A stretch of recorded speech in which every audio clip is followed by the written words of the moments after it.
Aray! Aray!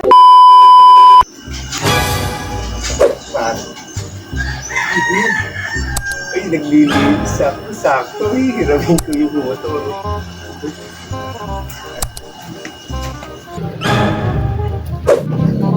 Red! Kamusta? Ano malagay?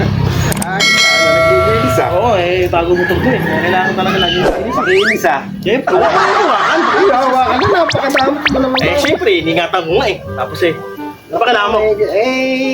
Kaya napunta ako dito pare. Meron sana ako ng motor.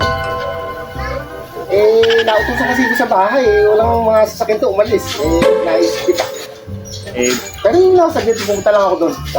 Ibibili lang ako. Medyo nga ito, iningatan ko. Tsaka malambot pa yung gulong Okay na yan. Ako, papagawamba. Bawamba ako mamaya. Parang gasolina. Gasolina? Hindi ako gagasolina. Pupuntang ko. Kahit mahal ng gasolina, pupuntang ko. Baka pwedeng lakarin mo na lang. Malayo pare. Papagod ako Sige na, saglit lang naman Punta ako din saglit lang. Alam mo paggamitin ito, marunong ka pa nito. Marunong ako na. Preno niya, no? Yan, sira yung silindro, daan-daan lang. Maraming motor sa bahay. Ay, papaling dyan, baka talaga na ginamit Sige na. Basta saglit lang Saglit lang, nakabala na. Paano ba rin? Daan-daan nga. Ito ka ba dyan? Maingat ako magmumotor. Nakakabahan ako sa'yo. Tagal ko na nagmumotor. 30 years na ako nagmumotor. Hindi totoo yan. Nakikita ako na aksidente. Baka sakali pala kayo. Joke na pare. Huwag mo na gamit. Hindi, joke lang pare. Sige, wala. Daan-daan ka. Tulungan mo. Yung mga baling-baling dyan. Saglit lang wala na. Oo, sige. Kanina, utusan kasi ko lang mga motor ko din. Daan ka. Oo, daan ako. Meanwhile, Pare, Ay, kasama si Boy Kulot. hiram nga yung motor ko. Nag-aalala lang ako. Napakatagal bumalik Ako. Bakit mo pinahiram doon? Hindi naman marunong magmotor yun.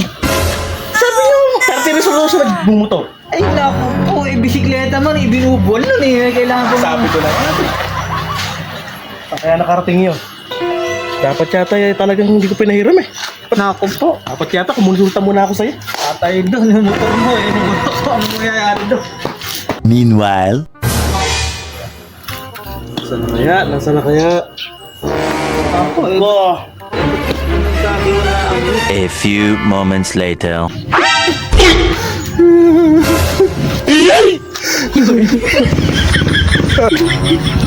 Pare! Ano nangyari sa'yo? Tingnan sa'yo. Pare! Oh. Tapos mo to. Ito na yung motor mo!